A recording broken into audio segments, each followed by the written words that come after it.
Ya, shalom Bapak Ibu.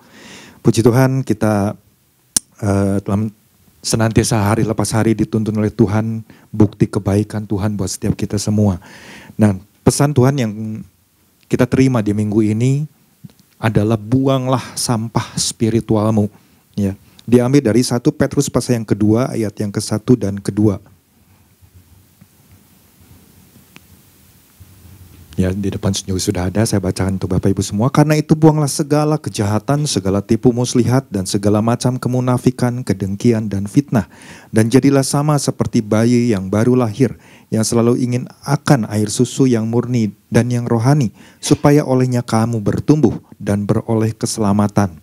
Nah, kalau kita perhatikan di situ ada tanda koma, artinya masih ada kata selanjutnya ya. Saya bacakan aja untuk Bapak Ibu. Jika kamu benar-benar telah mengecap kebaikan Tuhan. Sebenarnya di sini siapa yang mengecap kebaikan Tuhan? Yang sudah mengecap kebaikan Tuhan, bisa angkat tangan. Setiap kita mengecap kebaikan Tuhan. Karena apa? Karena kita sudah ada di dalam Tuhan. Dan ketika kalau kita mengaku bahwa saya sudah mengecap kebaikan Tuhan, maka sebetulnya ayat yang di atas tadi ya kita baca dari ayat 1, seharusnya bisa memampukan kita untuk melakukannya. Ya, tapi sayangnya justru masih banyak ya di antara orang percaya yang justru masih bergumul ya di dalam membuat segala kejahatan lah, segala tipu muslihat, segala kemunafikan ya dan seterusnya. Ya segala kedengkian dan juga fitnah. Nah, Bapak Ibu, kalau kita mungkin merenungkan kembali yang namanya sampah ya. Pada umumnya memang seringkali menimbulkan masalah di mana-mana ya.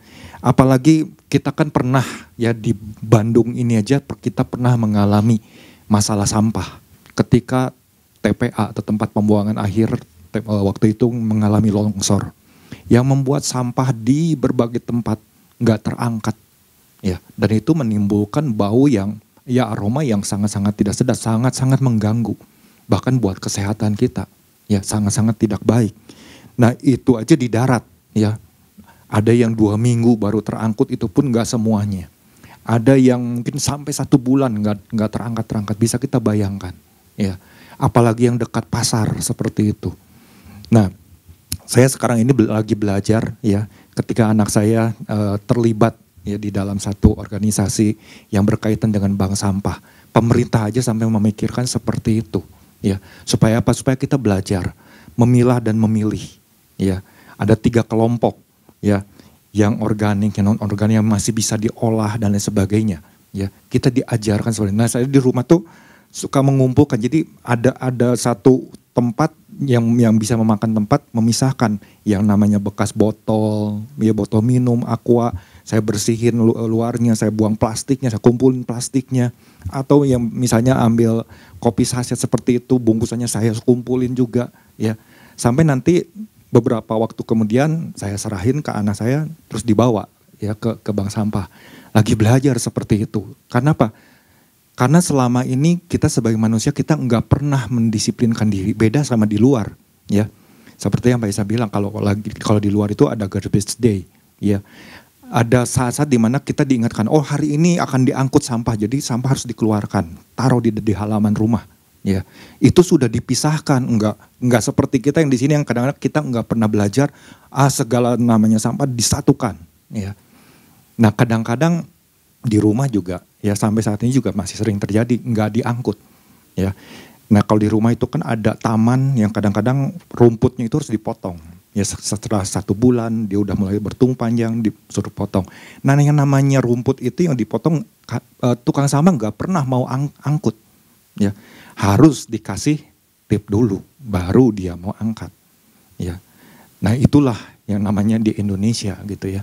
Nah kadang-kadang kita ngalami berbagai masalah, yang namanya sampah sampai kapanpun pasti akan menimbulkan masalah.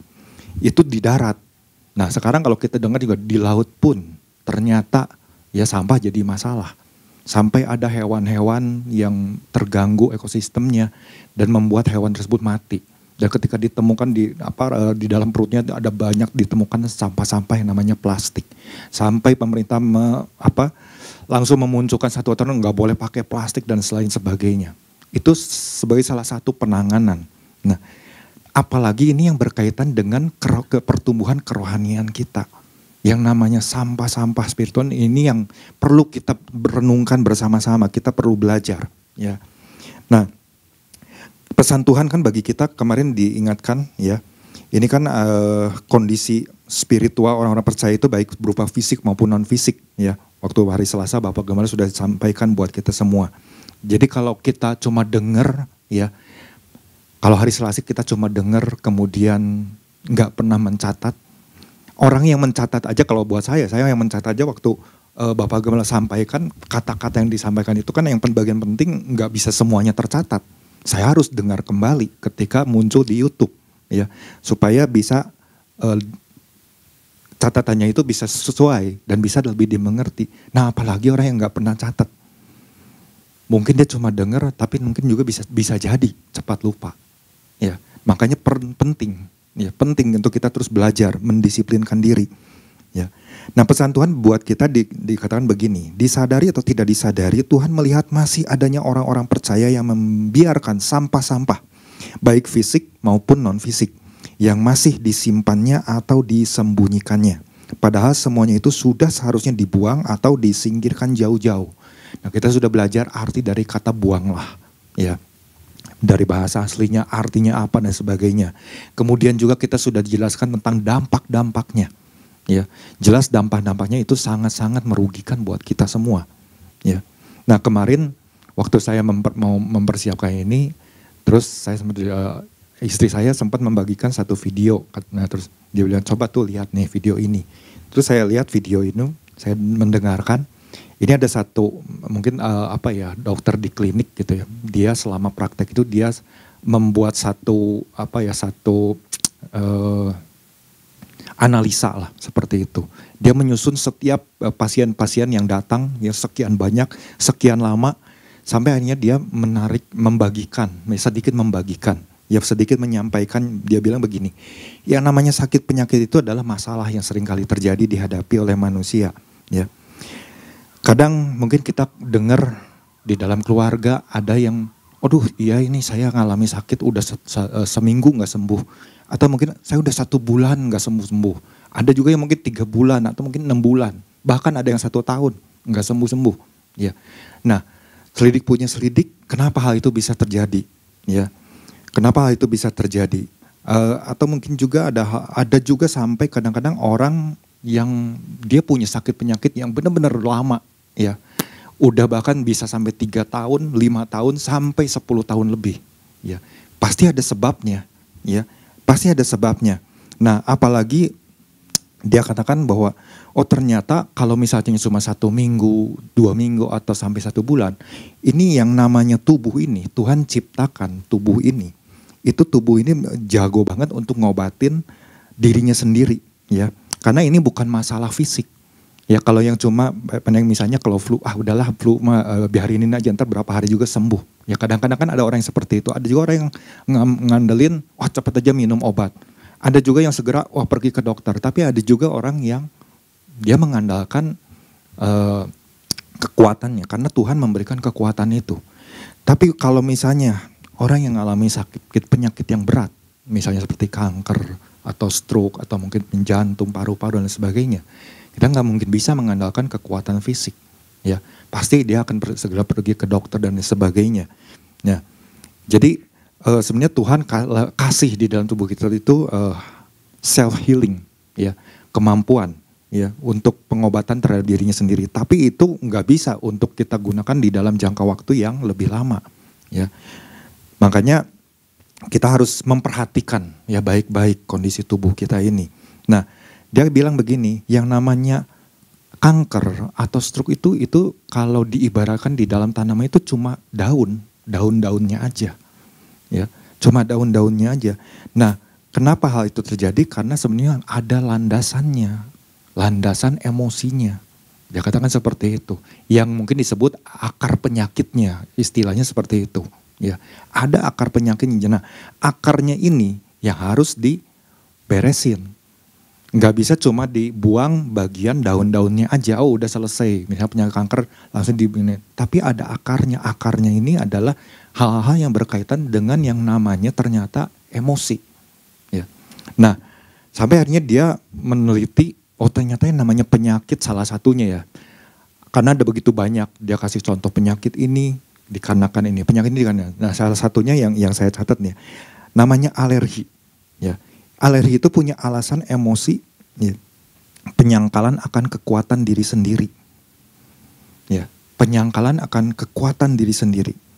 Kita diciptakan Tuhan itu luar biasa. Tapi masih banyak orang yang mungkin melihat kekuatan terhadap dirinya sendiri, rasanya nggak mampu, rasanya nggak percaya diri. Ya, nah ini perlu kita hati-hati. Ya, karena orang yang seperti ini tuh kecenderungannya akan mudah kena alergi, itu yang kata dia, gitu ya. Nah saya nggak tahu apakah itu benar atau enggak. Ya tapi kita pelajari lah, itu menjadi sebuah pengetahuan.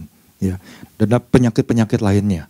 Ya, nah tapi saya nggak akan bahas itu, tapi cuma melihat, oh ternyata gambaran secara rohani ya kurang lebih seperti itu ya. Kalau kita mungkin cuma mengobati bagian-bagian tertentunya aja, atau misalnya membuang bagian tertentu aja, kita nggak akan pernah bisa beres. Ya. Nah, karena kan kemarin kita diajarkan apa yang harus kita lakukan agar segala macam sampah yang masih tersimpan dapat kita buang jauh-jauh. Ya, Bapak Gembala sampaikan 2 hal. Lakukan inventarisasi spiritual. Ya, yang pertama. Yang kedua, lakukan pembuangan yang tidak penting untuk mengalami hal yang jauh lebih penting. Nah, kemarin kan kalau di Komsel kita belajar ya. Kita belajar bagaimana kita diajarkan untuk memecahkan kasus. Nah, kita diajarkan untuk bagaimana kita mulai menangani ya, kurang lebih gimana menangani gimana nih kalau misalnya kita menghadapi yang namanya kasusnya misalnya seperti nggak bisa bertumbuh secara rohani, mungkin kita nggak berjalan di dalam visi Tuhan ya, atau mungkin merasa kita nggak nyaman ketika ada di dalam sebuah keluarga ya. Atau mungkin ketika di dalam pelayanan dan sebagainya. Kita lagi belajar. Nah itu kan ada beberapa clue ya kemarin di Komsel dijelaskan. Makanya penting kalau kita sebagai orang-orang yang datang ke tempat ini bisa bergabung di Komsel. Supaya apa? Kita bisa bertumbuh. Supaya kita bisa tahu, oh ya mungkin ternyata selama ini tanpa kita sadari, oh ternyata saya nggak melakukan seperti apa yang Tuhan mau. Ternyata di dalam diri saya masih banyak sampah-sampah yang tersimpan. Atau bahkan disembunyikan, baik itu secara fisik maupun non fisik ya. Nah kita perlu belajar tentang hal itu ya. Nah pagi hari ini saya nggak banyak lebarkan, saya mau bagian sesuatu apa yang saya renungkan ya, apa yang saya dapatkan untuk memperlengkapi Bapak Ibu berkaitan dengan pesan Tuhan ini ya. Ya tentunya agar kita bisa lakukan supaya segala macam sampah yang masih tersimpan ini bisa kita buang jauh-jauh. Ya lakukan dengan segera. Kalau kita kemarin kan sudah diajarkan lakukan inventarisasi spiritual. Lakukan pembuangan yang tidak penting yang untuk mengalami hal yang jauh lebih penting. Nah, jangan kita tunda-tunda lagi, tapi lakukan dengan segera. Ya, lakukan dengan segera pembenahan diri. Ya, langkah demi langkah. Kita mungkin pengennya wah segera beres semua gitu. Tapi kadang-kadang kalau seperti itu kadang-kadang kita nggak teliti. Ya, tapi kalau selangkah demi selangkah, tentu kita minta tuntunan dari Roh Kudus. Kita minta Tuhan mampukan aku supaya aku bisa melakukannya setahap demi setahap. Ya, kalau kita lihat di dalam ini kalau kita lihat di dalam ayat yang pertama tadi ya, mengacu pada ayat pertama. Ini di situ dikatakan ayat yang kesatunya. Di situ kan dikatakan yang jelas, karena itu buanglah segala kejahatan, segala tipu muslihat, dan segala macam kemunafikan, kedengkian, dan fitnah. Ya kemarin Pak Isa sudah jelaskan, 3 kata yang di depan itu diawali dengan segala. Ya segala. Nah saya coba untuk mempelajari. Di situ dikatakan segala kejahatan itu dipakai dengan bahasanya kakia. Yaitu perbuatan yang mengandung niat buruk. Perbuatan yang mengandung keganasan atau mungkin bersikap kejam, ya. Keinginan untuk melukai, perbuatan yang sangat bobrok, perbuatan kejahatan yang tidak malu melanggar hukum. Jadi ketika udah ada hukum, ya dilanggar aja. Udah tahu hukuman misalnya, kalau misalnya menyelundupkan narkoba, ya obat-obat terlarang. Udah tahu hukumannya misalnya hukuman mati, dilanggar aja. Nah itu namanya termasuk kelompok perbuatan kejahatan, ya segala kejahatan. Terus tindakan yang merugikan, merusak, atau sesuatu yang bersifat buruk. Nah, kata kakia ini diambil dari, kalau kita tarik dari kata lainnya adalah kakos. Ya, artinya hampir sama, bersifat buruk. Ya. Tidak seperti yang seharusnya dari cara berpikir. Jadi ketika cara berpikir seperti ini, tapi dia tidak melakukannya, tapi dia rubah sendiri dari cara berpikirnya. Sehingga mengarah kepada kejahatan. Gitu. Bertindak salah, menyusahkan, merugikan, dan merusak. Ya. Nah, kalau kita ingat mungkin, bukankah ada satu firman, akar dari segala kejahatan itu adalah apa? Cinta uang. Nah, ketika saya ingatkan, iya ya, kadang-kadang yang masalah kejahatan kadang-kadang akarnya ini apa? Cinta akan uang. Oh, memang ada kasus-kasus tertentu, ya, jelas. Orang yang cinta akan uang, ya. Ketika dia mungkin memburu yang namanya uang. Kalau kita lihat di dalam 1 Timotius dulu ya, pasal yang ke-6 ayat ke-10. Karena akar segala kejahatan ialah cinta uang. Sebab oleh memburu uanglah beberapa orang telah menyimpang dari iman dan menyiksa dirinya dengan berbagai-bagai duka. Ada orang yang memang seperti itu, ya. Di kehidupan ini aja, ini orang yang membunuh, orang yang merampok, orang yang mencuri. Cuma karena apa? Hanya karena uang. Ada orang-orang yang dia lagi membutuhkan uang. Karena mungkin lapar, karena mungkin orang tuanya sakit.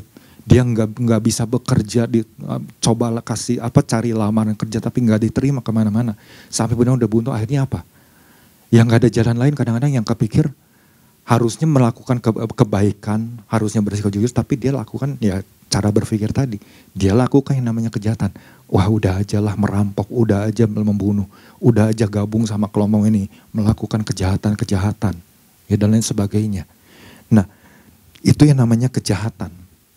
Artinya banyak hal, ya ketika orang mungkin mengejar yang namanya kekayaan, kadang-kadang dengan segala cara, tujuan wah pengen kaya, uang lagi, ya. Dan banyak kasus lah, ya, yang berkaitan dengan uang. Ya. Kemudian yang kedua tentang segala tipu muslihat, ya. Tipu muslihat ini di situ dalam bahasanya dikenal dolos, penipuan, ya. Memperdaya dengan kata-kata kotor, memikat dengan tujuan menipu. Nah, sebenarnya Tuhan sangat-sangat membenci dengan hal ini. Kalau kita lihat di dalam Amsal pasal yang ke-6, ayat yang ke-12. Tak bergunalah dan jahatlah orang yang hidup dengan mulut serong. Mulut serong itu yang penuh dengan tipu muslihat, ya. Penipuan, ya. Yang mengedipkan matanya, yang bermain kaki dan menunjuk-nunjuk dengan jari, yang hatinya mengandung tipu muslihat. Di dalam hatinya itu udah penuh dengan yang namanya tipu muslihat. Sehingga yang keluar yaitu tipu muslihat. Ya, ada sesuatu yang gak beres di dalam kehidupannya. Dan itu adalah sampah-sampah yang harus dibereskan. Ya. Nah, nanti kalau Bapak Ibu baca ya di ayat ini ada di situ di ayat yang ke-16. Ya, saya lompat aja. 6 perkara ini yang dibenci Tuhan, bahkan 7 perkara yang menjadi kekejian bagi hatinya, artinya bagi hati Tuhan. Ya. Mata sombong, lidah dusta, tangan yang menumpahkan darah orang yang tidak bersalah, hati yang membuat rencana-rencana yang jahat, kaki yang segera lari menuju kejahatan, seorang saksi dusta yang menyembur-nyemburkan kebohongan, dan yang menimbulkan pertengkaran saudara. Ya. Nah, kita bisa melihat, oh ternyata yang namanya tipu muslihat itu aja banyak. Bahkan mungkin kalau kemarin saya sampaikan, ada begitu banyak cabang-cabangnya. Ya. Wah, ini kalau kita mungkin belajar lebih lagi, ini semakin menarik. Ya. Itu tentang tipu muslihat. Saya cuma menyampaikan secara singkat aja ya. Ini segala kemunafikan. Nah, kemunafikan ini kita pernah ya mengingat perkataan Yesus. Perkataan Yesus kepada orang-orang Farisi, ahli-ahli Taurat. Ya. Kalau Bapak Ibu melihat di dalam Matius pasal yang ke-23, ayat ke-25 sampai ke-28. Di situ dikatakan, celakalah kamu, hai ahli-ahli Taurat dan orang-orang Farisi, hai kamu orang-orang munafik, sebab cawan dan pinggan kamu bersihkan sebelah luarnya, tetapi sebelah dalamnya penuh rampasan dan kerakusan. Ya. Hai orang Farisi yang buta, bersihkanlah dahulu sebelah dalam cawan itu, maka sebelah luarnya juga akan bersih. Nah, makanya kita diingatkan, kadang mungkin tampilannya udah bersih, Tapi ternyata di dalamnya itu masih banyak sampah-sampah. Sampah-sampah spiritual ini yang Tuhan maksud ini. Nah, kita perlu untuk kita selidiki lagi ya hidup kita. Saya percaya waktu kita kemarin ini disampaikan tentang pesan ini lewat Bapak Gembala, kalau kita membuka hati kita langsung tahu, langsung oh iya ya, ternyata saya itu masih punya sampah ini. Oh iya ya, ternyata masih ada sampah ini. Oh iya ya, pasti kita akan mendapat satu teguran. Dan itu adalah sesuatu evaluasi yang sangat baik. Dan kita harus segera lakukan pemberesan, pembenahan diri. Ya. Sama kalau Bapak Ibu, ini di HP saya ini aja banyak sampah-sampah ya karena kan WA group. Ya WA group saya nggak terlalu sampai aktif. Ya. Yang kadang-kadang kan orang kirimkan video, kirimkan gambar, kirimkan berita dan sebagainya. Nah itu kadang-kadang kalau udah sampai tertentu dia langsung muncul satu tanda. Nggak bisa buka lagi media file, misalnya foto kah, video kah, karena terlalu banyak. Dan kalau saya nggak pernah sampai terlalu mengikuti sedemikian dan nggak terlalu rajin untuk membuang. Cuma dalam waktu rutin tertentu aja saya buang gitu. Apa yang mengakibatkannya? HP jadi cepat panas, HP jadi lambat, kadang-kadang error ya dan sebagainya. Itu yang namanya benda. Nah, bagaimana dengan kehidupan kerohanian kita? Kalau kita nggak pernah mau membuangnya secara rutin, melakukan pemberesan, membenahi kembali, menata kembali, ya, wah itu akan menjadi campur aduk. Kebenaran bercampur dengan yang namanya ketidakbenaran dan sebagainya. Akhirnya waktu kita memilih jadi bingung sendiri. Akhirnya seperti nggak tahu arahnya. Kita kehilangan tujuan, kita kehilangan visi. Kita kehilangan arahan Tuhan. Waktu kita mungkin dengar pun menjadi lambat. Sampai akhirnya lama-lama nggak nangkep tujuan Tuhan, nggak nangkep visi Tuhan, visi yang diberikan kepada gereja. Ya. Akhirnya ya berjalan sendiri aja. Nah itu kan sangat disayangkan. Makanya kita perlu melakukan yang namanya pemberesan. Ya.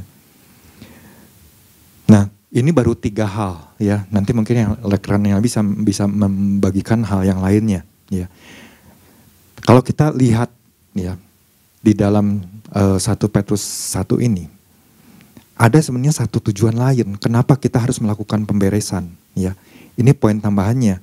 Kan tadi saya katakan melakukan pembenahan langkah demi langkah karena ya. Jadi ada karenanya. Karena Tuhan punya tujuan atas hidup kita. Kenapa Tuhan sampai ingatkan buanglah ya sampah spiritualmu? Karena Tuhan lagi punya satu tujuan buat kita semua. Kalau Bapak Ibu menyadari, kita mundur sedikit. Itu kan kalau di ayat yang pertama, karena itu. Ya. Namanya karena itu berarti kan ada kalimat-kalimat sebelumnya, ada kata-kata sebelumnya. Itu kita bisa lihat di dalam 1 Petrus pasal yang ke-1. Ayat yang ke-14 sampai ke-19. Tapi saya nggak bacakan semua ya. Nanti Bapak Ibu bisa baca di rumah, bisa renungkan. Hiduplah sebagai anak-anak yang taat dan jangan turuti hawa nafsu yang menguasai kamu pada waktu kebodohanmu. Jadi waktu kita bodoh itu yang namanya hawa nafsu, ya, ketidaktaatan itu menguasai hidup kita. Ya. Tapi waktu kita sudah menjadi anak-anak Tuhan, harusnya yang namanya ketaatan itu harus kita jalani, harus kita hidupi. Ya. Tetapi hendaklah kamu menjadi kudus di dalam seluruh hidupmu sama seperti Dia yang kudus, yang telah memanggil kamu. Sebab ada tertulis, kuduslah kamu sebab aku kudus. Ya. Lomat Karya yang ke-18. Sebab kamu tahu bahwa kamu telah ditebus dari cara hidupmu yang sia-sia. Yang kamu warisi dari nenek moyangmu, itu bukan dengan barang yang fana, bukan pula dengan perak atau emas, melainkan dengan darah yang mahal. Yaitu darah Kristus yang sama seperti darah anak domba yang tak bernoda dan tak bercacat. Jadi kita menyadari kenapa Tuhan menghendaki kita itu lewat Rasul Paulus diingatkan kepada jemaat-jemaat di sana. Rasul Petrus ingatkan kepada jemaat-jemaat di sana bahwa kita sudah ditebus dengan darah yang mahal, yang tak bercacat dan bernoda. Jadi Tuhan kita nggak mau memasukkan kembali namanya sampah-sampah. Tuhan mau kita buang. Ya. Buanglah itu setahap demi setahap, langkah demi langkah. Ya. Jadi kita harus benar-benar memahaminya ya. Memang nggak bisa secara keseluruhan. Saya katakan tadi mungkin secara langkah demi langkah.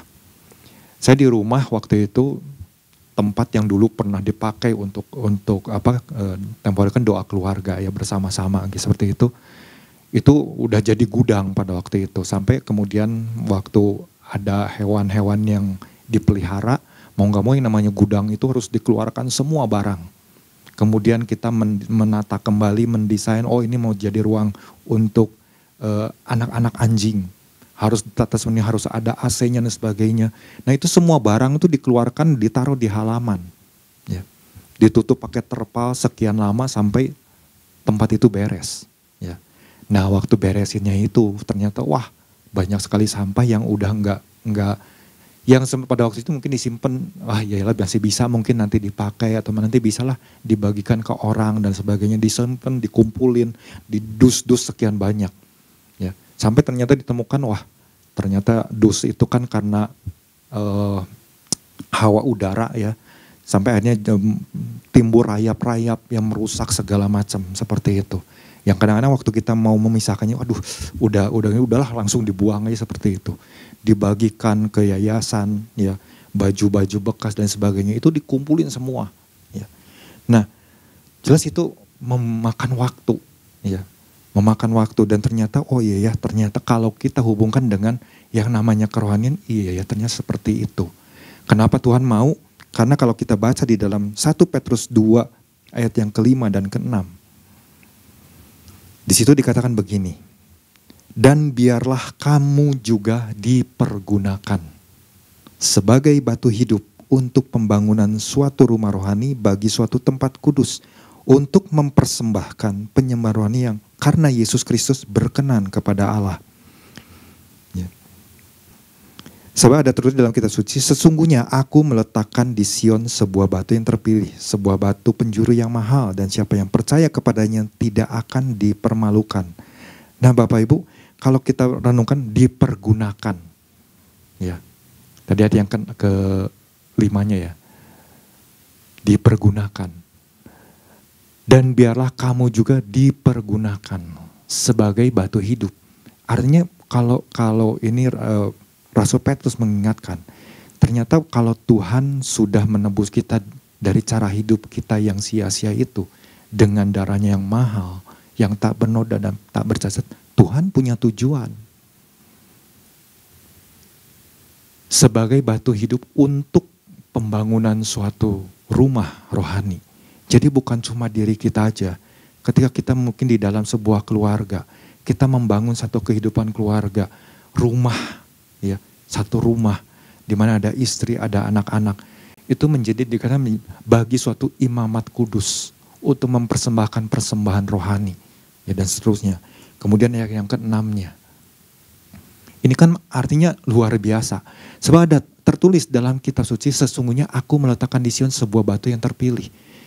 Ya batu yang terpilih kita tahu Yesus yang menjadi dasarnya di dalam sebuah rumah tangga. Nah di situ dikatakan sebuah batu penjuru yang mahal, dan siapa yang percaya kepadanya tidak akan dipermalukan. Wah ini luar biasa sekali. Kalau kita kemudian mengikatkan diri kita kepada batu penjuru itu, batu yang sudah diletakkan itu, batu yang terpilih itu. Dan sesungguhnya kita juga termasuk umat yang dipilih. Ya, umat yang dipilih oleh Tuhan. Itu sebuah anugerah. Dan dikatakan tidak akan dipermalukan. Waduh itu satu janji yang luar biasa Bapak Ibu. Tapi kalau kita sekarang di dalam diri kita aja penuh dengan sampah, kita bisa menjadi orang-orang yang mudah dipermalukan karena kebodohan kita sendiri. Makanya kita perlu buang yang namanya sampah spiritual itu. Ya. Nah, agar kita bisa melakukan pembenahan atau pemberesan langkah demi langkah supaya tujuan Tuhan itu benar-benar tergenapi dalam hidup kita. Ya. Maka mau gak mau kita harus, yang pertama, kita harus isi dengan jadi bagian A-nya ya. Kita harus isi dengan yang namanya firman Tuhan terus menerus setiap hari.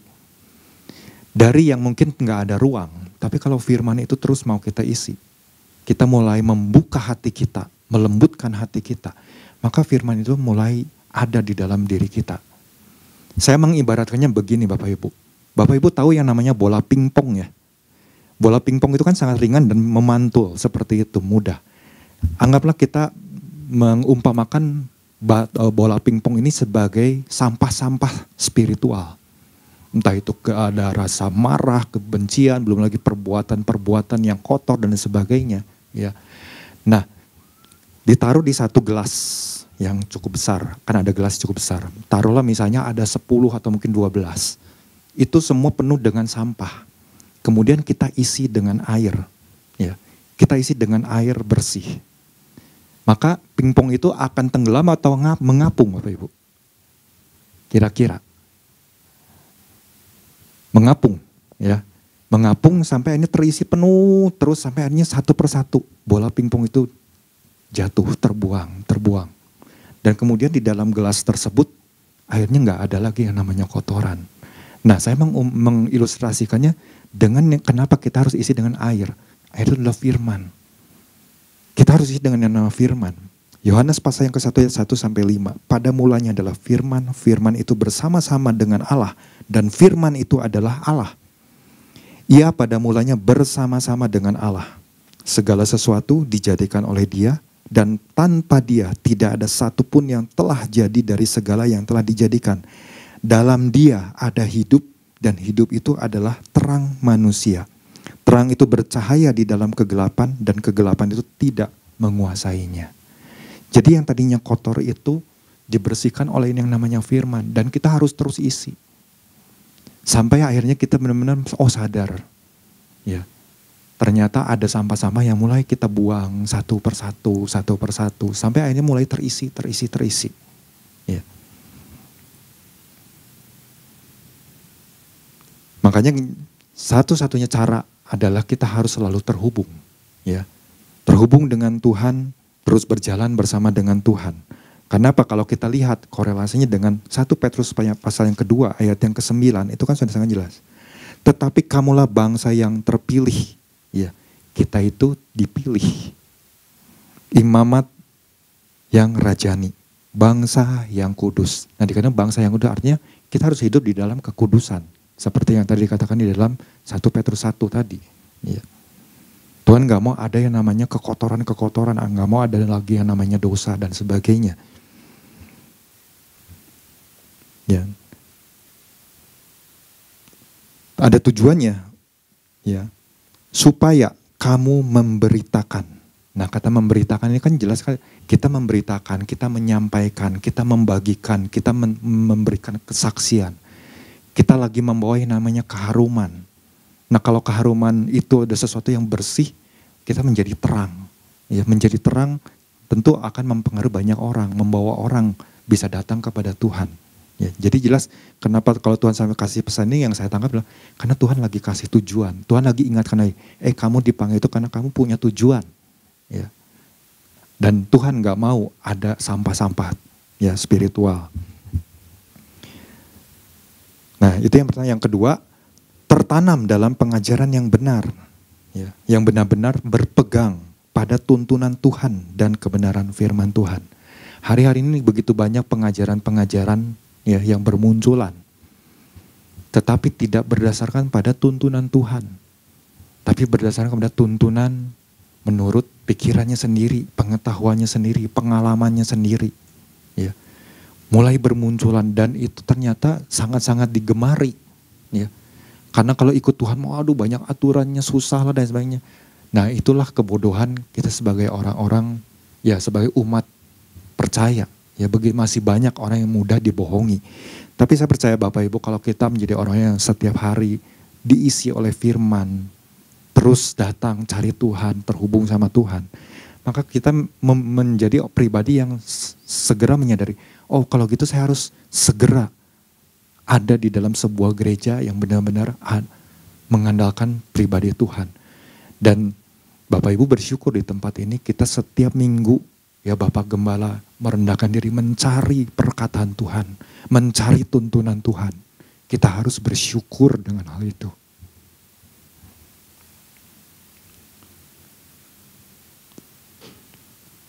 Saya mengumpamakannya begini Bapak Ibu, mungkin Bapak Ibu ingat dulu atau mungkin di rumah lihat kalau cara orang ngebor sumur, ya. Ada beberapa orang kan jadi bukan pakai mesin, ya. Ada beberapa orang itu kan pakai gagangan, 4 gagangan seperti tanda plus gitu ya. Kemudian putar terus masuk, sampai terus masuk seperti itu. Sampai menemukan satu titik, ya. Di mana airnya itu udah mulai keluarnya sangat-sangat besar, membual-bual seperti itu. Ya udah sampai disitulah stop, ya. Atau berdasarkan perjanjian, berapa nih misalnya kedalaman yang harus digali. Oh sekian puluh meter Pak, ya. Mereka gali, kita mengawasinya. Nah setelah sampai kepada titik tertentu, ya, mulai muncul, lalu gimana cara mengeluarkan airnya? Pakai pompa sedotan, ya, dikeluarkan. Nah, waktu pertama mungkin setelah dipasang pipa dan sebagainya, sebelum disalurkan, dibagikan, itu kan mulai keluar, wah, air yang sangat-sangat kotor. Ada batu-batu kerikilnya, pasir-pasirnya, dan lain sebagainya, terus sekian lama, terus gitu ya, dijalankan. Bahkan kadang-kadang bisa sampai 1-2 hari, ya seperti itu. Atau misalnya, oh hari ini di stop, besok dijalankan lagi ya supaya terbuang. Sampai lama-kelamaan mulai menjadi bening. Mulai dari kotor, keruh, kemudian mulai bening. Dari bening-bening sampai akhirnya mulai jernih. Jernih sampai akhirnya benar-benar bersih, benar-benar murni. Sampai benar-benar menjadi air yang siap layak untuk dipakai. Nah demikian juga sebenarnya kita. Kalau kita melihat di dalam firman Tuhan dalam Kolose pasal yang kedua ayat ke-6 ke-9, ini yang menjadi ayat yang terakhir. Kamu telah menerima Kristus Yesus Tuhan kita, karena itu hendaklah hidupmu tetap di dalam Dia. Ingatnya, hendaklah hidupmu tetap di dalam Dia. Hendaklah kamu berakar di dalam Dia. Jadi kita berakar itu harus benar-benar ditanam. Nggak bisa setelah berakar di sini, pindah, gereja sana lebih ini, gereja sana lebih begitu. Enggak, kita harus doa sama Tuhan, datang sama Tuhan minta, Tuhan di mana saya harus ditanam. Jangan cuma karena melihat, oh di sana lebih begini, di situ lebih begini, oh di sini lebih enak, di sana enggak enak dan sebagainya. Tapi mari kita belajar, Tuhan saya mau mendengar apa yang menjadi tuntunan Tuhan. Perkataan-perkataannya. Dan di sini pengajaran di sini tuh Bapak Ibu benar-benar kita bisa diperlengkapi, ya, dengan dasar-dasar kekristenan. Ya. Karena mari Bapak Ibu kita terus ya mengikutinya. Hendaklah hatimu melimpah dengan syukur. Hati-hatilah supaya jangan ada yang menawan kamu dengan filsafatnya. Nah, kenapa kita perlu ditanam supaya kita enggak menjadi orang yang mudah untuk tertawan dengan berbagai filsafat yang kosong, palsu menurut ajaran turun-temurun dan roh-roh dunia, tetapi tidak menurut Kristus. Sebab dalam Dialah berdiam secara jasmani seluruh kepenuhan kealahan. Nah, itulah yang harus kita sama-sama renungkan Bapak Ibu. Ya. Memang ada begitu banyak cara bagaimana kita menginventarisasi spiritual, kami sudah diajarkan cara-caranya. Yuk kita mulai praktekkan lah. Ya. Mulai praktekkan apa yang menjadi masalah. Kemudian, berdasarkan firman-Nya apa nih yang mengajarkan kita kepada kebenaran. Kemudian kita mulai, kenapa kita melakukan hal kesalahan ini? Kenapa mungkin gak ada tanggung jawab? Kemudian mulai cari solusinya. Kemudian ambil satu komitmen. Itu menjadi langkah-langkah untuk kita bisa melakukan apa yang menjadi pesan Tuhan buat kita minggu ini. Karena mari Bapak Ibu terus semangat ya di dalam pengiringan kepada Tuhan, kita menjadi pribadi-pribadi yang semakin hari semakin berkenan di hadapan Tuhan Yesus. Semakin kudus di hadapan Tuhan Yesus. Tuhan Yesus memberkati.